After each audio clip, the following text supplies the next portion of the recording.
ஒரு கோடி சேலஞ்சில் இன்றைக்கி டே 61 டேட்டு 24th April 2026. இங்கே நீங்கள் பார்க்குறது என்னோடய யூஎஸ் ஸ்டாக் போர்ட்ஃபோலியோ. இந்த மாதிரி நான் டேரக்ட் ஸ்டாக்கு அப்புறம் பார்த்தீங்கன்னா மியூச்சுவல் ஃபண்டில் இன்வெஸ்ட் பண்ணிட்டுருக்கேன். இந்த மாதிரி நம்ம ஒரு கோடி சேலஞ்சு பிடிச்சிருந்தால் கமெண்ட் பண்ணுங்கள், லைக் பண்ணுங்கள். இப்போ நம்ம வீடியோக்குள்ளே போகலாம். இப்போ நான் இந்த யூஎஸ் ஸ்டாக் போர்ட்ஃபோலியோவில் நான் இன்வெஸ்ட் பண்ணது பார்த்தீங்கன்னா $435. இப்போ அதோட கரண்ட் வேல்யூ பார்த்தீங்கன்னா $596.75 கிட்டே இருக்குது. ப்ராஃபிட் பார்த்தீங்கன்னா அரௌண்ட் ஒரு $161 கிட்டே இருக்குது. நேற்றோட டே சேஞ்சஸ் பார்த்தீங்கன்னா உங்களுக்கு $5.57 கிட்ட நேற்று நெகட்டிவில் இறங்கியிருக்கு. ஏன்னா யூஎஸ் மார்க்கெட் பொறுத்த வரைக்கும் எந்த அளவுக்கு ஏறுமோ அந்தளவுக்கு இறங்கும். அதனால் நீங்கள் இதில் யூஎஸ் மார்க்கெட் இன்வெஸ்ட் பண்ணுறதுக்கு முன்னாடி நீங்கள் ஹை ரிஸ்க்கு எடுக்கிறதுன்றதை ஞாபகம் வச்சுக்கிட்டு நீங்கள் இன்வெஸ்ட் பண்ணுங்கள். இது நம்ம இந்தியன் வேல்யூவில் பார்க்கும்போது பார்த்திங்கன்னா நான் இது வரைக்கும் இன்வெஸ்ட் பண்ணது உங்களுக்கு ஷோ பண்ணுறேன். நான் இது வரைக்கும் இன்வெஸ்ட் பண்ண 38,000 கிட்டே இன்வெஸ்ட் பண்ணியிருக்கேன். அதோட கரண்ட் வேல்யூ 56,000 இருக்குது. ப்ராஃபிட் பார்த்திங்கன்னா ஒரு 18,000 கிட்டே இருக்குது. இதில் நான் பார்த்தீங்கன்னா மந்த்லி 1000 இல்லை 2000 அந்த மாதிரி தான் இன்வெஸ்ட் பண்ணிட்டுருக்கேன். எப்போயாச்சும் தான் மோஸ்ட்லி இன்வெஸ்ட் பண்ணுவேன், ஏன்னா ஹை ரிஸ்க் இருக்கிறதுனால.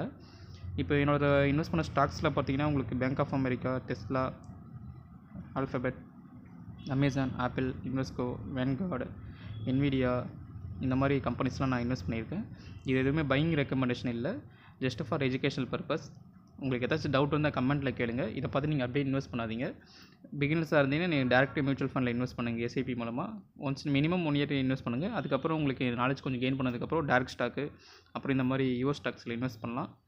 அதே மாதிரி இதில் நான் எஸ்ஐபியும் பண்ணிகிட்ருக்கேன். இது பார்த்திங்கன்னா நான் மந்த்லி 500 அந்த மாதிரி பண்ணிகிட்ருக்கேன். இதுவும் பார்த்திங்கன்னா பையிங் ரெக்கமெண்டேஷன் இல்லை, இது ஜஸ்ட் ஃபார் எஜுகேஷனல் பர்பஸ் தான். இப்போ நெக்ஸ்ட்டு பார்த்திங்கன்னா உங்களுக்கு என்னோடய டேரக்ட் மியூச்சுவல் ஃபண்ட் போர்ட்ஃபோலியோ உங்களுக்கு ஷோ பண்ணுறேன். அதுக்கப்புறம் பார்த்திங்கன்னா direct US mutual stock portfolio உங்களுக்கு ஷோ பண்ணுறேன். ஓகே, இப்போ என்னோடய டேரக்ட் மியூச்சுவல் ஃபண்ட் போர்ட்ஃபோலியோ உங்களுக்கு ஷோ பண்ணுறேன். இங்கே நீங்கள் பார்க்குறது என்னோடய டேரக்ட் மியூச்சுவல் ஃபண்ட் போர்ட்ஃபோலியோ. இதில் நான் இன்வெஸ்ட் பண்ணது பார்த்தீங்கன்னா அரௌண்ட் ஒரு 1,79,236 பார்த்தீங்கன்னா இது வரைக்கும் எஸ்ஐபி மூலமாக இன்வெஸ்ட் பண்ணிகிட்ருக்கேன். அதோட கரண்ட் வேல்யூ பார்த்தீங்கன்னா 2,10,210 இருக்குது. டோட்டல் ரிட்டர்ன் பார்த்தீங்கன்னா உங்களுக்கு 30,974. நேற்றோட டே சேஞ்சஸ் பார்த்தீங்கன்னா உங்களுக்கு 1,448. இது நான் எஸ்ஐபி மூலமாக தான் நான் இன்வெஸ்ட் பண்ணிகிட்ருக்கேன். இதோட நான் இன்வெஸ்ட் பண்ண ஃபண்டோட உங்களுக்கு டே சேஞ்சஸ் உங்களுக்கு ஷோ பண்ணுறேன். இது யூடிஐ நிஃப்டி 50 பார்த்தீங்கன்னா உங்களுக்கு $1,029 பார்த்தீங்கன்னா இறங்கியிருக்கு. ஆக்சிஸ் ஸ்மால் கேப் பார்த்தீங்கன்னா உங்களுக்கு இது 349.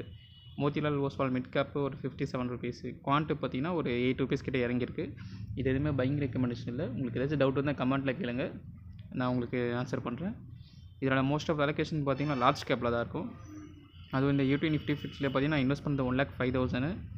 இப்போ கரண்ட் வேல்யூ பார்த்தீங்கன்னா 1,21,000 கிட்டே இருக்குது. அதேமாதிரி ஆக்சிஸ் ஸ்மால் கேப் பார்த்தீங்கன்னா 60,000 கிட்டே இன்வெஸ்ட் பண்ணியிருக்கேன். அதோட கரண்ட் வேல்யூ 74,800 இருக்குது. மோத்திலால் ப்ளஸ் வந்து குவான்ட் பார்த்தீங்கன்னா ரீசெண்டாக தான் எஸ்ஐபி நான் ஸ்டார்ட் பண்ணது.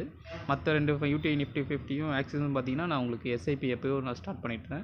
அதாவது நீங்கள் அங்கே பார்க்க முடியும். நான் சின்ஸ் 2021 இன்வெஸ்ட் பண்ணிகிட்ருக்கேன். 1000 ஸ்டார்ட் பண்ணது பார்த்தீங்கன்னா எனக்கு அது அரௌண்ட் ஒரு 2 lakhs கிட்டே இருக்குது. என்னோடய மோஸ்ட் ஆஃப் அலோகேஷன் நான் சொன்ன மாதிரி பார்த்தீங்கன்னா இங்கே லார்ஜ் கேப்பில் தான் இருக்கும். அதுக்கப்புறம் ஸ்மால் கேப், அதுக்கப்புறம் மிட் கேப்பில் தான் இருக்கும். செக்டார் வைஸும் நீங்கள் இங்கே பார்க்க முடியும். ஃபினான்ஷியல், டெக்னாலஜி, இண்டஸ்ட்ரியல், கன்சியூமர், அப்புறம் மெட்டீரியல்ஸில் இருக்கும். கம்பெனிஸும் நீங்கள் மோஸ்ட் ஆஃப் பார்த்தீங்கன்னா நிஃப்டி 50 கம்பெனிஸில் தான் மோஸ்ட் ஆஃப் அலோகேஷன் இருக்கும். என்னோடய அலோகேஷன் பார்த்தீங்கன்னா லார்ஜ் கேப்பில் இருக்கிறதுனால பிகினராக இருக்கும்போது நீங்கள் இண்டெக்ஸ் ஃபண்டில் இன்வெஸ்ட் பண்ணுங்கள் எஸ்ஐபி மூலமாக. அதுக்கப்புறம் பார்த்தீங்கன்னா நீங்கள் ரிஸ்க் எடுக்கின்ற பட்சத்தில் மட்டும் ஸ்மால் கேப், மிட் கேப் இல்லை டார்க் ஸ்டாக்ஸில் நீங்கள் இன்வெஸ்ட் பண்ணலாம். உங்களுக்கு ஏதாச்சும் டவுட் இருந்தால் கமெண்ட்டில் கேளுங்க. நம்ம ஒரு கோடி சேனல் பிடிச்சிருந்தால் ஃபாலோ பண்ணுங்கள். இப்போ நெக்ஸ்ட் என்னோடய டேரக்ட் ஸ்டாக் போர்ட்ஃபோலியோ உங்களுக்கு ஷோ பண்ணுறேன். இதுதான் நான் டேரக்ட் ஸ்டாக், என்னோட டார்க் ஸ்டாக் போர்ட்ஃபோலியோ. இதில் நான் இன்வெஸ்ட் பண்ணது பார்த்தீங்கன்னா 1,35,151. கரண்ட் வேல்யூ பார்த்தீங்கன்னா 2,05,000 கிட்டே இருக்குது. இப்போ அதோட டே சேஞ்சஸ் பார்த்தீங்கன்னா உங்களுக்கு $2,150 கிட்ட மைனஸில் இருக்குது. என்னோட போர்ட்ஃபோலியோவில் இந்த ஸ்டாக் போர்ட்ஃபோலியோவில் ப்ராஃபிட் பார்த்தீங்கன்னா அரௌண்ட் ஒரு 69,000 கிட்டே இருக்குது. இது எதுவுமே நான் ஒன் டைம் இன்வெஸ்ட் பண்ணுறேன். எனக்கு அமௌண்ட் எப்போலாம் கிடைக்குதோ அப்போ நான் இன்வெஸ்ட் பண்ணுவேன். இதை நான் தொடர்ந்து கன்சிஸ்டண்ட்டாக இன்வெஸ்ட் பண்ணிவிட்டு நான் டார்கெட் அச்சீவ் பண்ணுறதுக்காக நான் இன்வெஸ்ட் பண்ணிகிட்ருக்கேன். நிறைய பேர் வந்து கேட்குறது என்னென்னா எத்தனை வருஷம் உங்களை டார்கெட் நீங்கள் வச்சுருக்கீங்க, டைம் லைன் அந்த மாதிரி கேட்குறீங்க. என்னோட கேட்டிங்கன்னா இது எந்த அளவுக்குன்றது கரெக்டாக சொல்ல முடியாது. என்ன ரீசன்னா என்னோடய போர்ட்ஃபோலியோன்றது நான் பில்ட் பண்ணிட்டு தான் இருக்கேன் இப்போ தான். இது என்ன எக்ஸாக்ட் எத்தனை வருஷம் அதெல்லாம் எனக்கு தெரியாது. கண்டிப்பாக எனக்கு அந்த கூடிய சீக்கிரம் அதை ரிவீல் பண்ணுறேன். உங்களுக்கு இந்த மாதிரி வீடியோ பிடிச்சா லைக் பண்ணுங்கள். உங்களுக்கு ஏதாச்சும் டவுட் இருந்தால் கமெண்ட்டில் கேளுங்க. நம்மளோட ஒரு கோடி சேலஞ்சை வந்து ப்ளேலிஸ்ட்டில் வச்சுருக்கேன். டே 1 இருந்து இன்றைக்கி டே 61 ஆயிருக்கு. அந்த வீடியோஸ் பார்க்கணுன்னா நீங்கள் நம்ம யூடியூப் சேனலில் ப்ளேலிஸ்ட்டில் இருக்குது, நீங்கள் அதை பார்க்கலாம். உங்களுக்கு ஏதாச்சும் டவுட் இருந்தால் கமெண்ட்டை கேளுங்க. இந்த நம்ம ஒரு கோடி சேலஞ்ச் என்ன இம்ப்ரூவ்மெண்ட் பண்ணணும் அந்த மாதிரி இருக்குன்னா எனக்கு கமெண்ட் பண்ணுங்கள், நான் கண்டிப்பாக அது பண்ணுறேன். இன்றைக்கி போர்ட்ஃபோலியோவில் பாசிட்டிவில் இருக்க ஸ்டாக்ஸ் எதுன்னு நம்ம பார்க்கலாம். நம்ம போர்ட்ஃபோலியோவில் பார்த்தீங்கன்னா உங்களுக்கு இன்றைக்கி பெல் பார்த்திங்கன்னா ஒரு 12,331 பார்த்தீங்கன்னா பாசிட்டிவில் இருக்குது. அது இன்றைக்கி ஒரு 300 கிட்ட மைனஸில் இருக்குது. அப்புறம் ஏஜே ஒரு 11,268 இருக்குது. இன்றைக்கி போய் ஒரு 30 ரூபா மைனஸில் இருக்குது. அப்புறம் லார்ஜ் ஸ்லாப் ஒரு 8,900 கிட்ட இருக்குது. இன்றைக்கி ஒரு 66 ரூபா மைனஸில் இருக்குது. அப்புறம் டாடா பவர் பார்த்திங்கன்னா ஒரு 6,033 ரூபா இருக்குது. இன்றைக்கி பார்த்திங்கன்னா 64 ரூபா கிட்ட மைனஸில் இருக்குது. இப்போ மைனஸில் இருக்க ஸ்டாக்ஸ் எதுன்னு பார்த்தீங்கன்னா உங்களுக்கு ஏஷியன் பெயிண்ட்ஸ் வழக்கம் போல் நம்ம 2,378 பார்த்தீங்கன்னா மைனஸில் இருக்குது. 225 ரூபா இன்றைக்கி இறங்கியிருக்கு. ரிலாக்ஸ் ஓவராலாக 1,550, இன்றைக்கி ஒரு 14 ரூபா. ஐடிசி பார்த்தீங்கன்னா 1,450, இன்றைக்கி ஒரு 50 ருபீஸ் இறங்கியிருக்கு. அப்புறம் ஹைடிசி ஹோட்டல்ஸ் பார்த்திங்கன்னா உங்களுக்கு 794, இன்றைக்கி ஒரு 5 ரூபா இறங்கியிருக்கு. இதுதான் பார்த்திங்கன்னா என்னோடய டேரெக்ட் ஸ்டாக் போர்ட்ஃபோலியோ.